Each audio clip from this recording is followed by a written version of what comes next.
በትግራይ ክልል ዳግም የጦርነት ደመና እናንተ ባለስልጣናት ካላችሁ እጃችሁን ለነፍሴ ዋጋ እግሬ ነሽ ለነፍሴ ዋጋ እግሬ ነሽ። ሰላም ውድ የዩቲዩብ ተመልካቾቼ፣ ዛሬም ደግሞ በዩቲዩብ ቪዲዮ ወደ እናንተ ተመልሼ መጥቻለሁ። ሁሌም እንደምታደርጉት ይህ ቪዲዮ የመረጃ ለብዙ ሰዎች እንዲደርስ ላይክ እና ሼር በማድረግ እንድትጀምሩ ስል በሉል እግዚአብሔር ስም ጠይቃለሁ። ወቅታዊና አዳዲስ መረጃ ሀገራችን ኢትዮጵያን ተዋህዶ ሃይማኖታችን በተመለከተ ዛሬም ወቅታዊና አዳዲስ መረጃዎችን ወደ እናንተ ልናደርስ ዝግጅታችንን ጨርሰን መተናል። እስከ መጨረሻው ድረስ ሰብስክራይብ እያደረጋችሁ የደምታን ጫናችሁ እንድታበረታቱ እንድትከታተሉ ስል በሉል እግዚአብሔር ስም ጠይቃለሁ። አባ ገብረ ኪዳን ምን ገጠማቸው? በእንባ እያለቀሱ እንግዲህ ህዝቡን እየተማጸኑት ይገኛሉ። አንድ አባታችንም አውደ ምሕረት ላይ ወጥተው እንግዲህ ባለስልጣናት እጃችሁን ከቤተክርስቲያን ላይ ከቅድስት ቤተክርስቲያን ላይ አንሱ እያሉ ሲናገር ሰምተናል። ሀዲያ ከተማ ላይ ምን እንደተፈጸመም በዝርዝር ይዘን መተናል። እንደዚሁም አዲስ አበባ ላይ የተከሰተ ወቅታዊና አዳዲስ መረጃዎች አሉ። እነሱም ቪዲዮዎች የምናስመለከታችሁ ይሆናል። እስከ መጨረሻው ድረስ ተከታተሉን። ሰብስክራይብ እያደረጋችሁ ወደ ቪዲዮቹ መጨረሻ ላይ ሀሳብ እንሰጥበት ይሆናል። አስተዳደሩ የሚሰራው የራሱን ቤት ነው ለቤተ ክርስቲያኑ አይደለም ብሎ እዛ የጠቆሙ ይሆናል። ውሸት ከሆነ ይናገሩ እንጂ ቆሎ ወይ 1 ኪሎ ወይ 2 ኪሎ ቆሎ ገዝቶ ወደ ቤት ይከድና ውሃ ተቀርቶ ያችን ቀጭ እየተደረገ ውሃ ይጠጣ ይኖራል። እኔ አሁን ትዳር መስርቼ ልጅ ወልጄ ምኖረው ቤተሰቦቼ ጋር ራሴን መቻል አልቻልኩም። እዚህ እስከ ከታ ድረስ ወደዛ ቦታ ተመድቤ ስመጣ 3130 ብር ላይ ደብተር ላይ አለ። እኔ ወላዲተ አምላክን ብዬ እንዳልምር ስሟን ጠርቼ ተመሪያለሁ። ልመና ቢባል ብቻ ሳይሆን እንደው ለልመና የሚለው ስም ራሱ እንዲጠፋ እንፈልጋለን። ይሄ ብር ማለት አንዳንድ የመንግስት መስሪያ ቤቶችና የግል ድርጅቶች የአንድ ሰው የአንድ ወር ደሞዝ ማለት እንዴት ነው ሊበቃቸው የቻለው? ቤተክርስቲያኑ ለአገልጋዮች ምንም የሰጠው ቤትም የለም መሬትም የለም። መክፈል አቅቶኝ ማለት ነው። ይሄውም አምላክን 2000 ብር ነው በኪራይ የምከፍለው። 3 ጊዜ ታስሬያለሁ። እንዴት ሆኖ?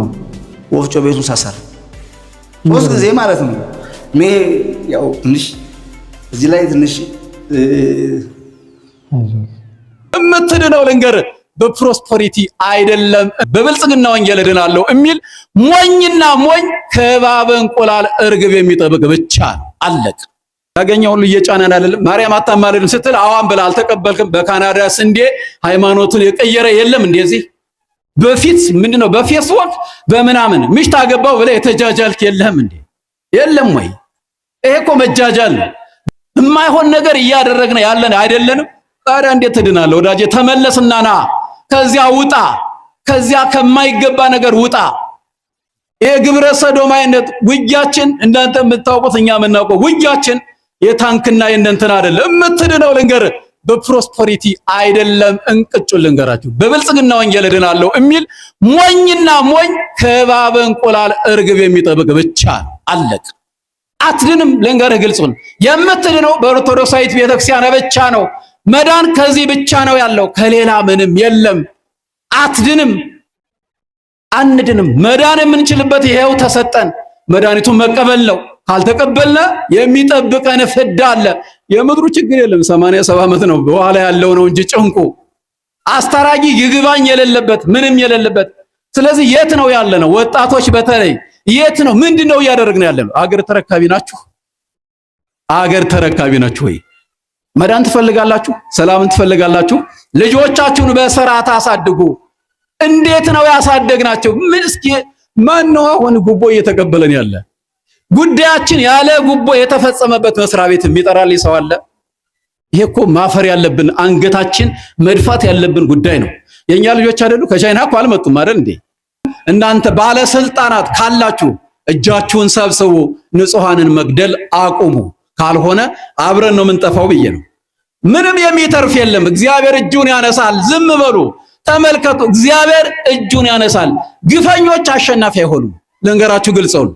ግፈኛ ወራሪ አሸናፊ ሆኖ አያውቅም። ቅዱስ ጳውሎስና ሲላስን እነዚያ ባለመኳንንት ባለስልጣናት በሚሽከረከር ወንበር የተቀመጡ ከራሳቸው ውጭ ሌላ ማየት የማይፈልጉ እነዚያ አልዳኑም። ቅዱስ ጳውሎስና ሲላስ ግን ዳኑ። ግፈኞች ተገፍተዋልና የተገፋ ምን ይሆናል? ከላይ ይወጣልና ቅቤ ሞነ ነው ከራስ ይወጣህ ቢሉታሉ ተገፍቼ ነው ብሏል አይደል? የተገፋ ያሸንፋል። ግን እግዚአብሔርን ከያዘ ብቻ ነው የሚያሸንፍ። ያለ እግዚአብሔር ማሸነፍ አይቻልም። ታንክም ይኖርህ ምንም ይኖርህ እግዚአብሔር ከሌለህ የለህም። ግልጹን ወስብሐት ለእግዚአብሔር። የእግዚአብሔር ትዕግስቱ ባያልቅ ነው። እንደኛ ያለ አረመኔ ያለ እንደኛ ያለ ክፉስ አለ። መጨካከናችን ልክ አልፏል። እግዚአብሔር ዛሬም ፀሐይን ያወጣል፣ ዝናብን ያዘንማል። ዘመዶቼ እግዚአብሔር በዓመት አንድ ጊዜ መተን የምንቀልድበት አምላክ አይደለም። ምህረት ከሰው ልጆች ይፈልጋል። ምህረት ሳይኖረን ምህረት ልናገኝ አንችልም። ጨካኝ ሆነናል፣ እየተገዳደልን ነው። በገጠር ያላችሁት ሁሉ መስማት አለባችሁ። ክላሽ ይዞ ማስቀደስ አለ፣ ቅዳሴ አለ።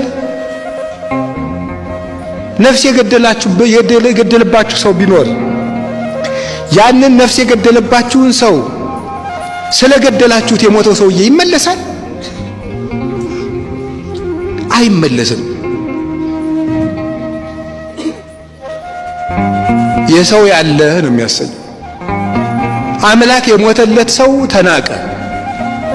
ለአንድ ሰው እኮ በግ አይደለም የታረደው፣ ክርስቶስ ነው የታረደለት። ታውቃላችሁ? ሰው ክቡር ነው። ለሰው አምላክ ሞቷል።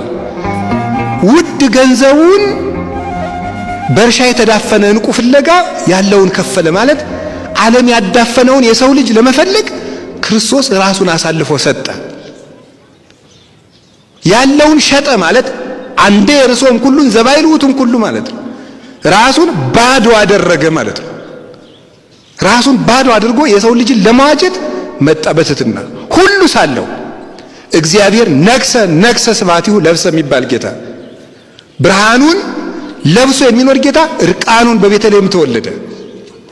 ውሃን በፍኙ የሚሰፍረው አምላክ ኃጢአተኞችን በቃሉ የሚያነጻቸው መንጻት እንደሚያስፈልገው ሁሉ እንደ ሰው መንጻት የማያስፈልገው ሲኖር ቀዳሴ ማያት የሆነ ክርስቶስ በውሃ መካከል ተጠመቀ።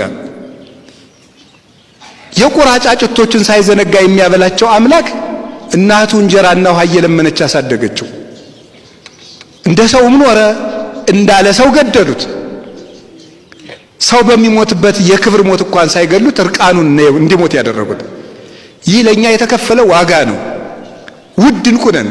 በየቦታው መስከር፣ በየቦታው መጠጣት፣ በየቦታው መጨፈር፣ በየቦታው መስፈን፣ ዳንኪራ፣ ሰማይን በጡጫ ምድርን በርግጫ በቃኝ አለ ማለት፣ ቂም መያዝ፣ ተንኮለኛነት የራስን ማዳፈን ይባላል።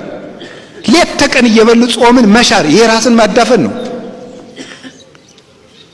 እግዚአብሔር ያሳያችሁ። መድኃኔዓለም ልቡናችንን ይመልሰን። ውድ ዕንቁ የተባለ ማን ነው? ሌላኛው ውድ ዕንቁ የተባለ ክርስቶስ ነው ራሱ። አሁን ደግሞ እርሻው ማን ይሆናል? እርሻይቱ ድንግል ማርያም ናት። ክርስቶስ ዕንቁ ነው። እርሻይቱ ውስጥ ያለው ማለት በድንግል ማርያም ማህፀን የተገኘው ክርስቶስ ውድ ገንዘብ። ቆሞስ ሆነው በምንኩስና ህይወት ውስጥ የሚኖሩ ግብረ ሰዶማዊነትን ግን የሚያራምዱ ግብረ ሰዶማዊ የሆኑ ቆሞሶች፣ ካህናት፣ ቄስ ሆነው ቆሞስ መነኩሴ ሆኖ ግን ግብረ ሰዶም የሆነ ካህን በየገዳማቱ በየአድባራቱ አለ የሚል ኢንፎርሜሽን እንሰማለን ብዙ ጊዜ። ኦፍኮርስ ይኖራል የሚጠረጠሩ ማቃቸው ሰዎችም ጭምር አሉ። ወይል ግን ቤተክርስቲያን ቤተ ክህነት በዚህ ጉዳይ ላይ ትልቅ ክፍተት አለበት። እኔ ቤተ ክህነት ማድረግ አለበት ብዬ የማስበው ነገር ከዚህ በኋላ በተለይ ማድረግ አለበት ብዬ የማስበው ነገር በዚህ ጉዳይ ላይ ሲሪየስ እና በጣም አንገብጋቢ የሆነ ኢሹ እንደሆነ በመገንዘብ በወረዳ ቤተ ክህነት ስር የሚመራ አጣሪ ኮሚቴ በቋሚነት የሚሰራ በዘለቂታዊነት የሚሰራ አጣሪ ኮሚቴ ቤተክርስቲያን ያስፈልጋታል። እንደዚህ አይነትና ተያያዥ ወንጀሎችን እያጣራ እንደዚህ አይነት ችግር ያለባቸውን መነኮሳትም ካህናትም ወደ ለሕግም የሚያቀርብበት ከአገልግሎትም እንዲሰናበቱና እንዲወገዱ የሚያደርግበትን አሰራር መዘርጋት አለበት የሚል እምነት አለኝ። ወደፊት በደንብ ይህን ጉዳይ አጥኖት ሰጥቼ እንዲሰራበት ወረዳ ቤተ ክህነትን ፑሽ ማድረግ ይሆናል። ይህን ቪዲዮ በደንብ ኮፒ ሊንክና ሪፖስት አድርጉት። ትንሽ አስደንጋጭ የሚመስል ቪዲዮ ነው፣ ነገር ግን እውነታና ሀቅ ነው። ብዙ የቆሎ ተማሪዎች ህፃናት፣ የአብነት ተማሪዎች ልጆች ህፃናትን የሚያበላሹ መነኮሳት ቆሞስ የሆኑ ካህናት አሉና እነሱ መታረም ስላለባቸው መወገድም ጭምር ስላለባቸው ይህን ቪዲዮ በደንብ እንትን አድርጉት፣ በደንብ ወደፊት እንዲያልፍ። ምክንያቱም ሊያወርዱት ይችላሉ፣ ሊያስወርዱት ይችላሉ። እዚህ አይነት ቪዲዮ ስለማይበረታታ ማለት ነው። ስለዚህ በደንብ ኮፒ ሊንክና ሪፖስት አድርጉት። አካውንቱን ደግሞ ሊያዘጉትም ስለሚችሉ በእንደዚህ አይነት ጉዳዮች ላይ ስንመጣ በደንብ ኮፒ ሊንክ ማድረጋችሁ እንዳይረሳ። ወዳችኋለሁ። ባይ። በትግራይ ክልል ዳግም የጦርነት ደመና እንዳይንዣብብና የንጹሃን ደም እንዳይፈስ የሚማጸን ሰላማዊ ሰልፍ በአዲስ አበባ ሊካሄድ መሆኑ ተሰብቷል። ጦርነት ሳይሆን ሰላም ነው የምንፈልገው የሚል ታላቅ ሰላማዊ ሰልፍ እንደሆነም ነው የተገለጸው። በትግራይ ለውጥ ፈላጊ ስብስብ አስተባባሪነት የሚካሄደው ይህ ሰልፍ የትግራይ ህዝብና ወጣቶች ጦርነት እንደማይፈልጉና በትግራይ ክልል በዳግም ጦርነት ደም መፋሰስ እንዳይፈጠርና ልዩነቶች በሰላማዊና በዲፕሎማሲያዊ መንገድ እንዲፈቱ ግፊት የሚያደርግ ሰላማዊ ሰልፍ መሆኑ ተሰምቷል። ታዲያ እናንተስ በዚህ ጉዳይ ምን ትላላችሁ? የሰላም ወዳድ የሆናችሁ ሁላችሁም ይህንን ቪዲዮ ሼር እያደረጋችሁ ለሁሉም ድምጻችን ይሰማ በሀገረ ስብከቱ ያለው ኪራይ ሰብሳቢነት ይቁም። በሀገረ ስብከቱ የሚስተዋለው ያለ አግባብ ስልጣን መጠቀም እንቃወማለን። በአካባቢያችን ላሉ ሊቃውንት ቤተክርስቲያን ቅድሚያ ይሰጣቸው። ምዕመናን በቋንቋ የመማር መብት ይጠበቅ። ባለቤትነትን ነጥቆ የማሸማቀቅ ስርዓት አጥብቀን እንቃወማለን። በሀገረ ስብከቱ የሚስተዋለው ሙስና፣ ዘረኝነት፣ አድመኝነት፣ የስልጣን ድርርብ እንቃወማለን። በቋንቋችን ሙሉ መጻሕፍት እንዲተረጎም እንፈልጋለን። ለተገፉ ለቋንቋ አገልጋዮች መድረክ እውቅና ይሰጥ። የተዘረፈው የቤተ ክርስቲያን ንብረት ይመለስ። በሀገረ ስብከቱ የሚሰነዘረው ግድያና የግድያ ሙከራ እናወግዛለን። ኖ ሞር ኒክ ሰገር ማጨ ሰሞና። አንዳንዴ ደሞዛችሁ የት እንደገባ ግራ ይገባችሁ። ብር እጃችሁ ላይ ብትን ይላል። ሰው ምን አድርጎብኝ ነው? አዙረውብኝ ነው? አስደግመውብኝ ነው? አትበጹም። ዝም ብለህ ያስተካክለው። የትኛውንም ድግምት የትኛውንም መተት ጾምና ጸሎት ድል ሊነሳው ይችላል። ይችላል። አትጨነቁ። የማይፈታ ችግር የሚፈታው በጾም። ይህን እኛ አይደለም ያለው። በዚህ በማቴዎስ ወንጌል ምዕራፍ 17 ላይ አንድ ታሪክ ተጽፏል። ብዙ ጊዜ ማቴዎስ 17 ሲባል እኛ የምናስታውሰው ጌታችን 3 ደቀ መዛሙርቱን ይዞ ወደ ረጅም ተራራ ወጣ ይላል አይደል? ጴጥሮስ ዮሐንስንና ያዕቆብን ታቦር ተራራ ላይ ፊቱ እንደ ብርሃን እንደ ፀሐይ አበራ፣ ልብሱ እንደ በረዶ ነጭ ሆነ። ይህን ታሪክ እናውቃለን። ጌታ ወደ ተራራው የወጣው 3 ሐዋርያት ይዞ ነው። 3 ሐዋርያት ሲወጡ ስንት ይቀራሉ? 9 ይቀራሉ። 9 ደቀ መዛሙርት ከተራራው ስር ነበሩ። አንድ ችግር ገጥሟቸው ጭንቀት ላይ ነበሩ። ይገርማቸዋል። እዛ ብርሃን እየበራ ነው፣ እነሱ እዚህ ጨልሞባቸው። ምን መሰላችሁ? አንድ ሰውዬ ጋኔን የተያዘ ልጁን ይዞ ወደ ክርስቶስ መጣ እንዲፈወስለት። ይዞት መጣ።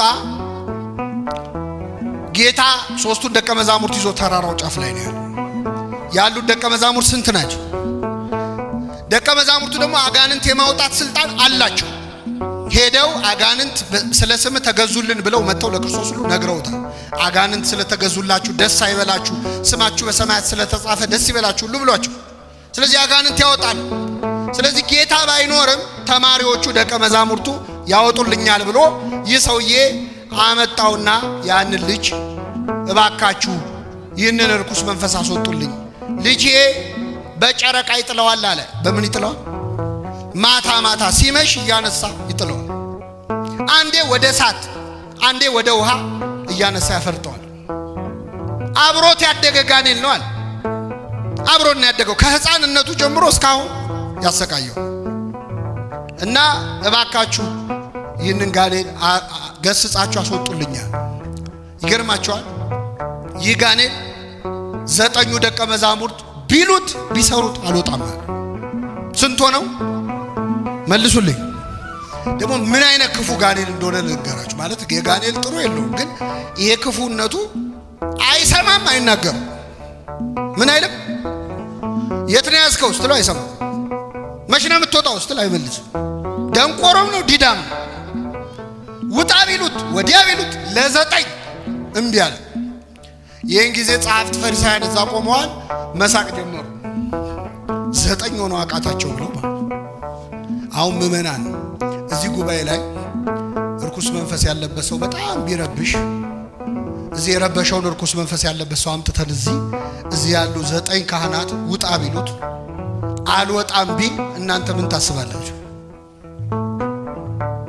አዲስ አበባ ውስጥ እኮ ቄስ የለም። ድሮም እኛ እናውቀዋለን። ድሮ ቀረ ካህን ምን ነው አይደል? ካህን የለም ነው። ለ9 ወዲህ ቢሉት ሌላ ቀን እንኳን ጋኔን ያወጡ ሐዋርያት እኮ ናቸው። ይገርማቸው። ሌላ ቀን አውጥተዋል። አሁን ግን እምቢ አሉ። ከዛ ይሁዲ ይሾካሾካሉ፣ ይስቃሉ። ሐዋርያት 9 ሽምቅቅ ብለው ቆመዋል። ጋኔኑ ልጁን ያንፈራፍረዋል።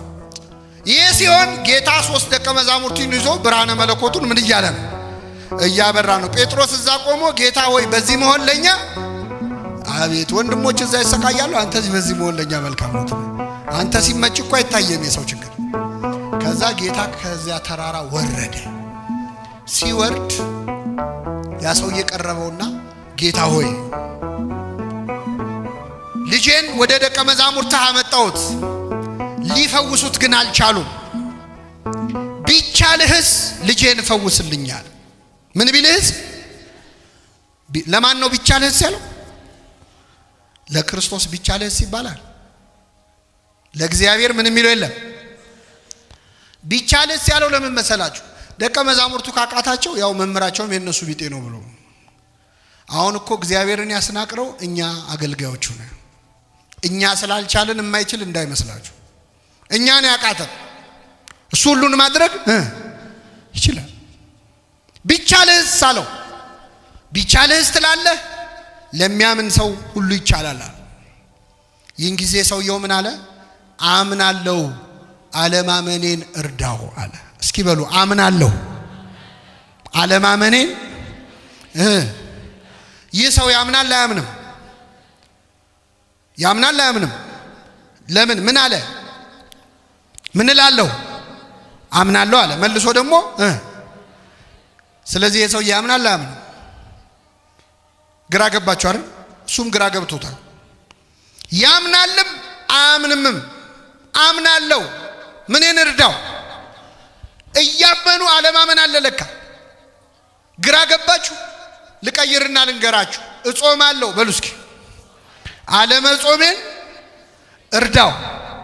እንጾማለን አንጾምም? ግን እየጾምን ነው። ስጋ እንበላም፣ የሰው ስጋ ግን እንበላለን። አናማም፣ አንዋሽም። አፋችን አይጾምም፣ አንደበታችን አይጾምም። ከስጋ ከእንጀራ ከምግብ ግን ምን እንላለን? ስለዚህ በሉ እጾማለሁ። አይደከማችሁ መሰለኝ። እጾማለሁ በሉ እስኪ። አለመጾሜን እጸልያለሁ። እንጸልያለን አንጸልይም? ግን ደግሞ እንጸልይ። እየጸለያችሁ አባታችን ሆይ እያላችሁ አባታችን ሆይ ከመቼው እንዳለቀ ግራ ገብቷችሁ አያውቅም? ያውቃል አያውቅም? የጸሎት መጽሐፍ እየጸለይን ስንት ገጽ ቀረው ብለን ቆጥረን አናውቅም? እጸልያለሁ በሉ። አለመጸለይን እየጸለዩ አለመጸለይ አለ። እየዘመሩ አለመዘመር፣ እየቀደሱ አለመቀደስ አለ። አምናለሁ አለማመኔን እርዳው አለ። ይህን ጊዜ ጌታ ምን አለው? የማታምን ትውልድ ሆይ እስከ መቼ ከእናንተ ጋር እኖራለሁ አለ። አመጣው፣ ውጣ አለው። ጋኔኑ ወዲያውኑ ወጣ። ህዝቡ ሁሉ ወደ ቤቱ ሄደ። 9 ደቀ መዛሙርት ቅድም ለ9 እምቢ አላቸው አላልኳችሁ? 9 ወደ ጌታ መጡ። ጌታ ሆይ እኛ ልናወጣው ያልቻልነው ለምንድን ነው አሉት። ለምን አቃተን? 9 ሆነን ለምን አቃተን ሲሉት ስለ እምነታችሁ ማነስ ነው። ነገር ግን አለ ይህ አይነቱ ጋኔን ያለ ጾምና ያለ ጸሎት አይወጣም። ዝንቱ ዘመድ ይወጽ ዘእንበለ በጾም ወበጸሎት። ይህ አይነቱ የጋኔን ወገን እንግዲህ አጋንንቱ እኩል አይደሉም። ከዋነኞቹ አለቆች ይወደቁ አሉ፣ ሳጥናኤልን የመሰሉ ደግሞ ከታች የወደቀ ተራ መልአክ አለ። እንዲህ አይነቱ ወገን እንዲህ አይነቱ ነገድ ያለ ጾምና ያለ ጸሎት አይወጣም ማለት። ከኔ ጋር ናችሁ ምእመናን? አሁን እኛ እዚህ ይህንን ትምህርት የምትሰሙ ምእመናን አልወጣ ያለ ጋኔን የለብንም? እስቲ አስታውሱ። ከልጅነት ጀምሮ እምቢ ያለ አልወጣ ያለ ችግር መጀመሪያ እስቲ ሀገራችን ኢትዮጵያ አልወጣ ያለ ጋኔን የለባት? አንዴ ወደ እሳት አንዴ ወደ ውሃ ይጨምረዋል ተብሏል። ሀገራችን ኢትዮጵያ አንዴ ወደ ሰላም አንዴ ወደ ጦርነት የሚጨምር ጋኔን የለባት? አለባት። አንድ ሰሞን እፍ ብለን በፍቅር እንላል፣ ጥቂት ቆይተን እንጋደላል።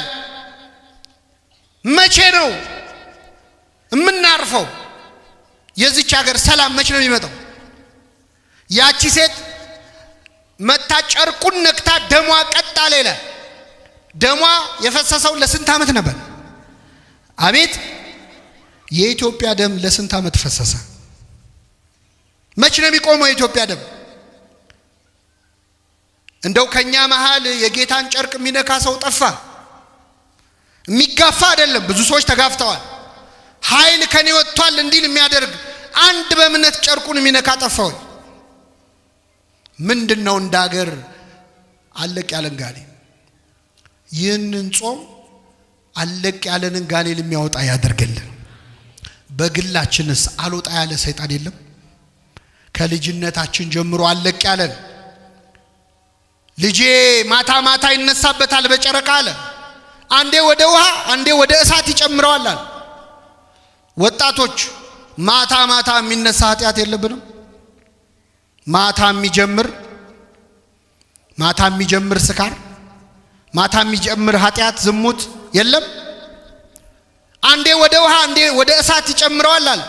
አንዴ ወደ መዝሙር አንዴ ወደ ዘፈን የሚጨምረን የለም? አንዴ መስቀለኛ አጣፍተን ታቦት እናጅባለን፣ ማታውኑ በጨረቃ ይጥለናል እሳት ውስጥ ኃጢአት ውስጥ። አስቸገር ነው እኮ ለእግዚአብሔር። ለብ አልንበት ወይ አልካድን ወይ አላመንን። በራድ ወይም ትኩስ ብትሆን መልካም ነበር፣ እንዲያው ለብ ስላልክ ከአፌ ልተፋህ ነዋል። እግዚአብሔር እኮ አፉ ላይ ዞን ተጨነቀ፣ እንዳይተፋን ፈጥሮናል። እንዳይውጠን ለብ ያልን ክርስትናችን ለብ ያለ ነው። ወይ አልካድንም ወይ አላመንም። በጨረቃ የሚጥለን ነገር የለም ወይ? አልወጣ ያለ አመል ምንድነው? ማታ ማታ የሚነሳብን ምንድነው? እንዳትደክሙ ይህ አይነቱ ጋኔል ያለ ጾምና ያለ ጸሎት አይወጣም። አሁን ያለንበትን ጾም ሁላችንም መጾም ያለብን የሆነ ችግር ለመፍታት ነው። አምላካችን ይህንን ታላቅ ጾም ኃይለ አጋንንትን ድል የምንነሳበት ከኛ ሊርቅ ያልቻለው ዝተን አለቀን ያለ ሱስ፣ አለቀን ያለ ኃጢአት፣ አለቀን ያለ ልማድ እንደዚህ አይነት አባቶችን እግዚአብሔር አምላክ ያብዛልን፣ በረከታቸው ይደርብን ነው የአባቶቻችን ማለት የሚቻለው። እውነቱን እንደዚህ ቁልጭ አድርገው እየተናገሩ ይገኛሉ። እንግዲህ ቤተ ክህነት 5 ኪሎ ቁጭ ብለው እውነቱን መግለጽ የከበዳቸው ብዙ አባቶች እንዳሉ እናንተም እኔም የምናውቀው ሀቅ ነውና እንደነዚህ አይነት በሰሜን በደቡብ በምስራቅ በምዕራብ ላይ እንደነዚህ አይነት አባቶችን እግዚአብሔር አምላክ ያብዛልን ነው ማለት የሚቻለው። አባ ገብረ ኪዳን እንግዲህ እኔ በህይወቴ እንደዚህ ያለቅሱ አይቻችሁ አላውቅም። በእንባ እንግዲህ ለህብረተሰቡ ትልቅ የሚባል መልእክት አስተላልፏል። የአባታችን በረከታቸው ይድረሰን፣ ቡራኪያቸው ይድረሰን ነው ለማለት የምፈልገው። ሀዲያ ሆሳዕና ላይ የተከሰተውን ነገር ተመልክታችኋል። ኦርቶዶክሲያን ባለማተቦች የተዋሕዶ ሃይማኖታችን ፈተና እንግዲህ በሰሜኑ በደቡቡ በምስራቁም በምዕራቡም እንደቀጠለ ነው። በሰሜኑ በጦርነቱ በምዕራቡ ላይ አባቶቻችን በግፍ እየታረዱ እንደሆነ እየተመለከትን እንገኛለን። በደቡቡ ላይ ደግሞ ይሄ አሁን እንደተከሰተ አይነት ነገርም እየተከሰተ እንደሆነ እየተመለከትን እንገኛለን። እግዚአብሔር አምላክ ለተዋሕዶ ደጉን ጊዜ ያምጣላት ነው ማለት እንፈልገው። ሁሌም እንደምናገረው ቅድስት ቤተክርስቲያን ዓርብ ላይ ነች፣ ነገር ግን እሑድ መምጣቱ አይቀርም። የቅድስት ቤተክርስቲያን ትንሣኤዋ ቅርብ ነው ለማለት እፈልጋለሁ። ኦርቶዶክሲያን ባለማተቦች በቀጣዩ ወቅታዊና አዳዲስ መረጃ ወደ እናንተ ተመልሼ እመጣለሁ። እስቲ ሰብስክራይብ እያደረጋችሁ የደኑታን ጫናችሁ አበረታቱን ኦርቶዶክሳውያን ባለማታዎች። በቀጣዩ ወቅታዊና አዳዲስ መረጃዎች እስክንገናኝ ድረስ ግን ሰላም ቆዩ።